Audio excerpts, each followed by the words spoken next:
Hey guys, this is Cody. Welcome to Team Epidemic. Today I'm going to be showing you my Altergeist profile. I know I've talked about it a lot, but I've never had it on camera, so I figured now was the time.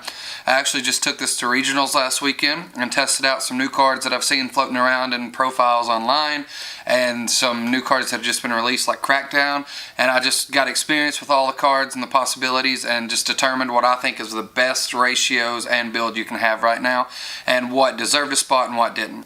So without further ado, I'm just going to jump into it. I do run 3 Marionetter, of course, because it is your main normal summon of the deck. It sets 1 Altergeist trap from your deck to the field so it doesn't get ashed. And it also has a Monster Reborn effect where, and this is the one a lot of people don't use well enough, but you can target Altergeist card you control, even a face-up trap card, send it, and then special summon one of the monsters from your deck. So it's actually super great and gets multi-faker out of the deck or out of the graveyard. Does all kinds of cool stuff like that. We do run 3 Milliseek. This is your other normal summon of the deck. It's mainly just, it's board removal. You summon it, it attacks directly, it sends a card off the field in the damage step. So it's non-destructive removal. But the main thing you do with it is you link it away to a Link Karibo, and it searches any Altergeist monster. So this is how you get to your multi-faker or your Marionetters if you need trap cards. We do run 3 of multi-faker. The easiest, best card in the deck. It's when it's special summoned, it special summons another Altergeist card from the deck. And also, when you activate a trap card, after that chain resolves, it special summons from your hand. A lot of people think it's just one effect, that it's when you activate a trap card, it special summons and allows you to special summon from the deck, but it's actually 2 separate effects. So anytime it's special summoned, it special summons 1 Altergeist from the deck. So even if it's in your graveyard and you bring it out with Marionetter's effect, or if you use Altergeist Manifestation, or anything along those lines, you get the effect of special summon from the deck. We do run 2 Silkwitous. This is the bounce and one of your main interruptions. This is normally what you shoot for off multi-faker. It's a tie between either getting this out or getting a Milliseek out and doing link plays. But this guy's super great because it returns one of your Altergeist cards from your field to your hand, so you can do your multi-fakers and keep them live in your hand for next turn.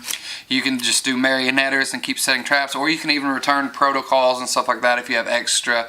It doesn't really matter. And also, when it goes to the graveyard, like if you're linking or if it just gets destroyed, it will add an Altergeist trap card from your graveyard to your hand. So if you've actually like manifested this guy back and then you link it away, they both hit the graveyard at the same time and you get that manifest right back to your hand.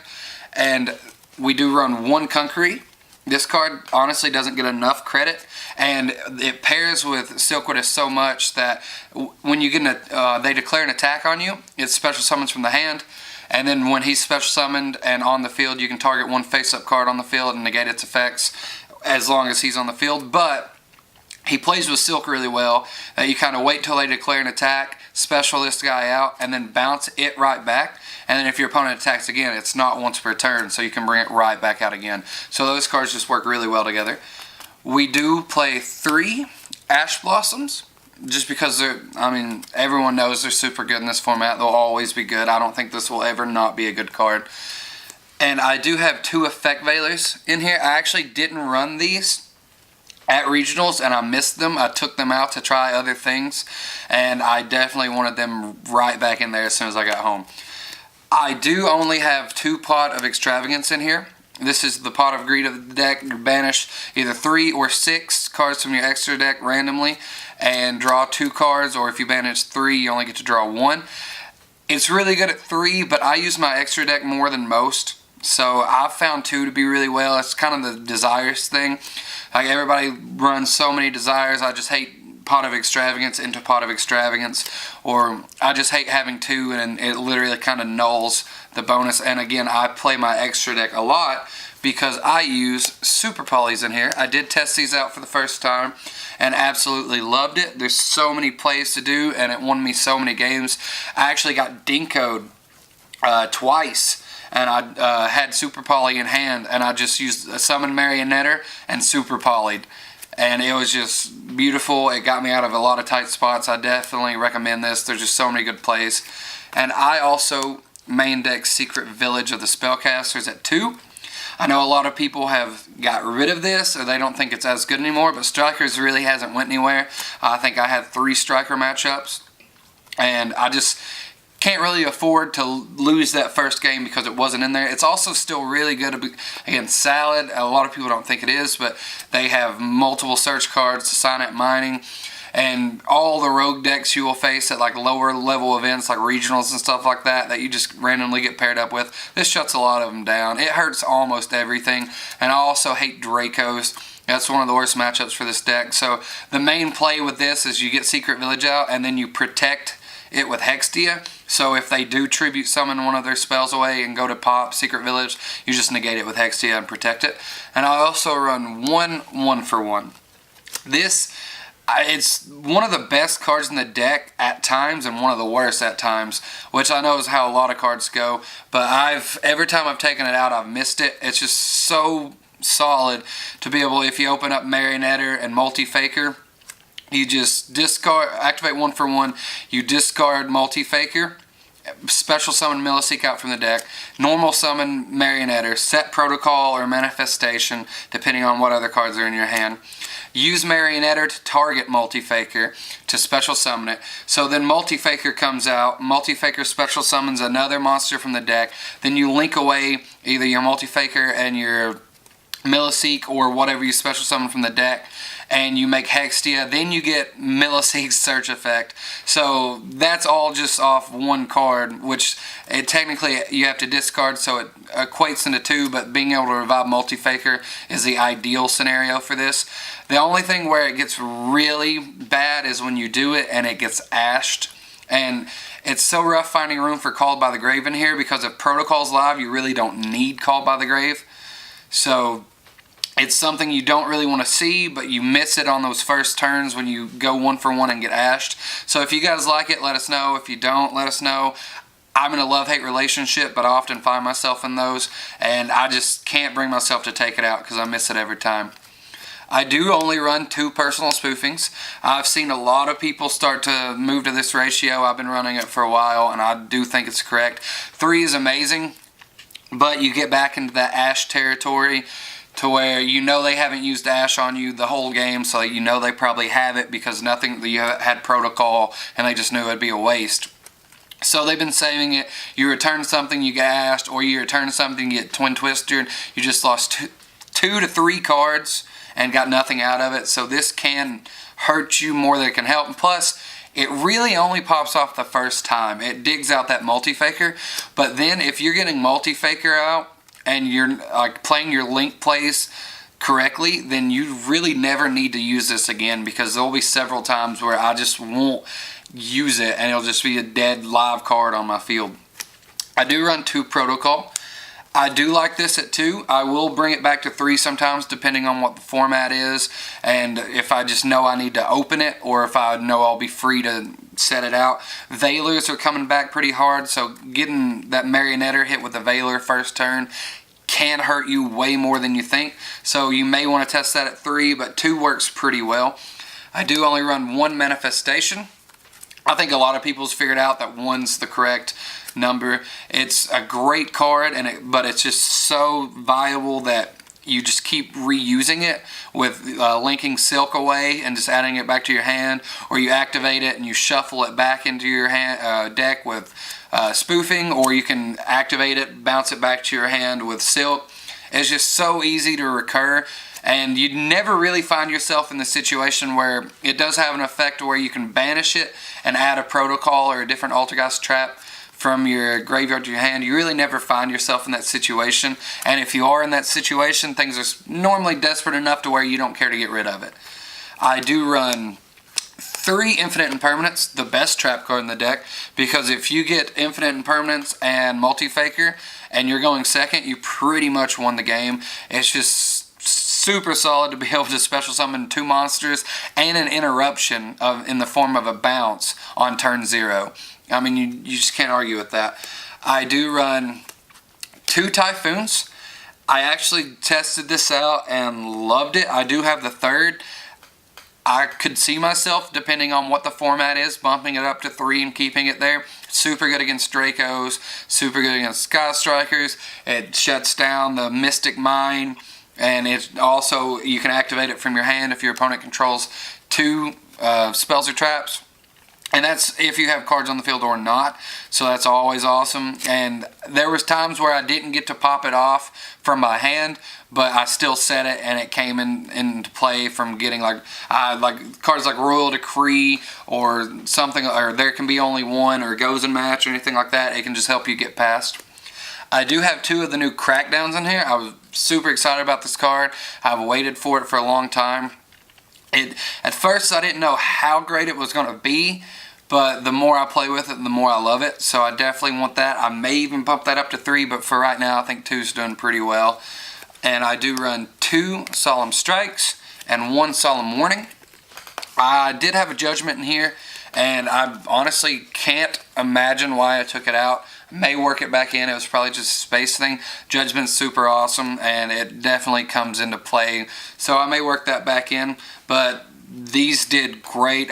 Solemn Warning, I definitely would not take out, just because I hit Dinko with it. And like, it seems like every deck threw Dinkos in at me. And Solemn Warning I hit in 2 separate games, like 2 separate matches. Warning was there for that Dinko, and it's untelling how hard the grind game would have been if I didn't have it there. So I honestly will not cut that out. I know some people don't run it, but I think they're just missing out on a really good card. And 1 Imperial Order, just to kill strikers a little more, and all the decks that use spells. It's just the 40th card for me. So it's super awesome, and with Secret Village in there, it can be a little bit of overkill, but it's also good to have backup just in case you are playing Dracos or something along the lines, and they do pop your field spell, and then they activate Twin Twister or something along the lines, and you just flip that up and just make them waste 2 cards. So I will never take that out. It's super good. But that is it for the main deck. It is 40 cards. In the extra, I do run 3 Hextias, just because this is the only Altergeist link that matters. It's where most of your recursion plays from. It is a spell trap negate that's not once per turn. And if this leaves the field, you get to search any Altergeist card. And that's what a lot of people don't play correctly, is that they'll make Hextia and they'll have a live negate under it, like a monster it points to. But where you really start to capitalize on this card is when you start linking your Hextias away into other Hextias. Because like, you just link something away, this goes to grave, and you can search out Manifestation, all that stuff, and then you just use Manifestation to target the one in the graveyard, bring it back, and now you have 2 Hextias live. And everybody knows double Hextia is how Altergeist wins. That is just the win condition. And it does gain attack to whatever it points to, so this thing can be up to like 3100 with your main deck monsters. You do have a Prima Banshee, and I really don't ever use this card. It is in there in case you get Waking the Dragon and they bring out Ultimate Falcon, or if you just need to link away late game. Honestly, you can do away with this and put in more super poly targets. But if you do make this underneath it, this does get to 3600, so it can help you beat over some stuff. I do run 3 Link Karibos, and the only reason I'm running so many is just for the pot of extravagance, because it can really hurt if you banish all your Link Karibos and you're sitting there with a Millisecond hand and no way to get to Multi-Faker. So I actually had several games where I did banish 2 of these, and that third one came in for me. And it's, who's to say if I was only running 2, if the only reason I banished 2 is because I had more targets or less, but I'm just not willing to risk it. I think as much as space as the extra deck has, you can definitely afford to run 3 Link Karibos.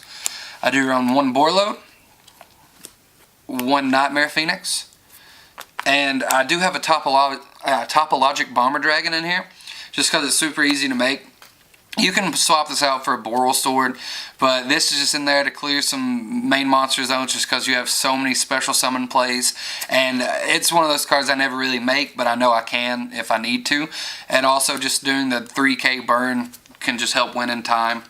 I do run one Ningrisu just for non-targeting, non-destructive removal. It just takes 2 link monsters, so you're probably going to do a Nightmare Phoenix or a Hexia or 2 Hexias or something along the lines. It's never really came up, but it's just one of those cards I always love having in my toolbox. Now we get on to the Super Poly targets. I do run 2 Violet Chimeras for the Salamangreat matchup. This card is just insane when you Super Poly them because they can't roar you, they can't respond to Super Poly. You link away their strongest stuff or their link monsters, so their roar is dead. It gains attack, and this won me almost every Salamangreat matchup that I played. If I play Salad and see Super Poly, I know I'm pretty much going to win that game just because I'm going to use their own card against them.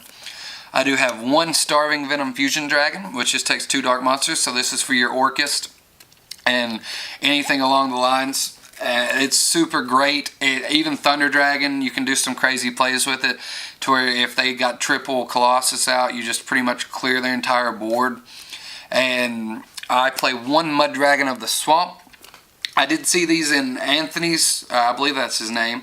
I actually played him a while back, and he was a super great Altergeist player, and we both talked about a lot of our choices, and he was super cool about it, but I really liked the Mud Dragon Spice he threw in, just because all your Altergeist monsters are different attributes, so you just pretty much turbo out which one you need. And this is what I Super Poly Dinko away into with the Marionetter and Dinko, since they're both lights. And then I kept this out, and I would just make it dark every time so they couldn't Widow Anchor my multi-fakers, or they couldn't do anything along those lines. So it just helped me in so many spots. I actually might consider bumping that up to 2, because there were times where I really wished I had another one. So I may dig something out and clear space for that. Probably Prima Banshee, just because it's expendable.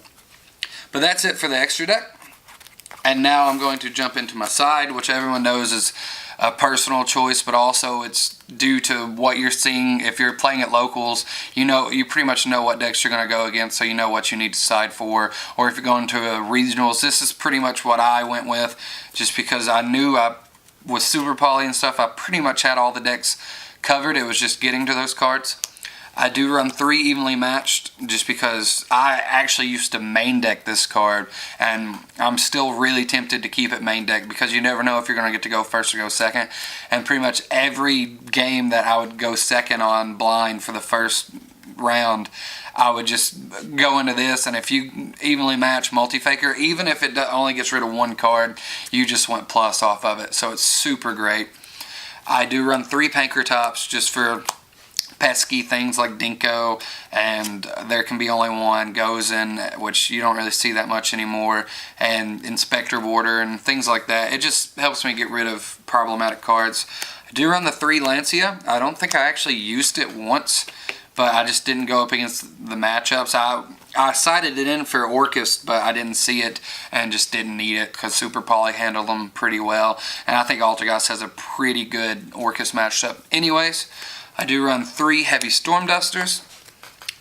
You can swap these out for Twin Twisters. I know it is a trap-based deck, so you're tempted to run these, but there are several times where Twin Twisters would be better, just because if you're going second, you don't have the time to wait for these. So that's pretty much a personal choice. I think either way you go with it is the right one. And if you do have Twin Twister, you can discard stuff like Multi-Faker, Summon Marionetter, and do the whole Multi-Faker play that way. So it's really not a bad play.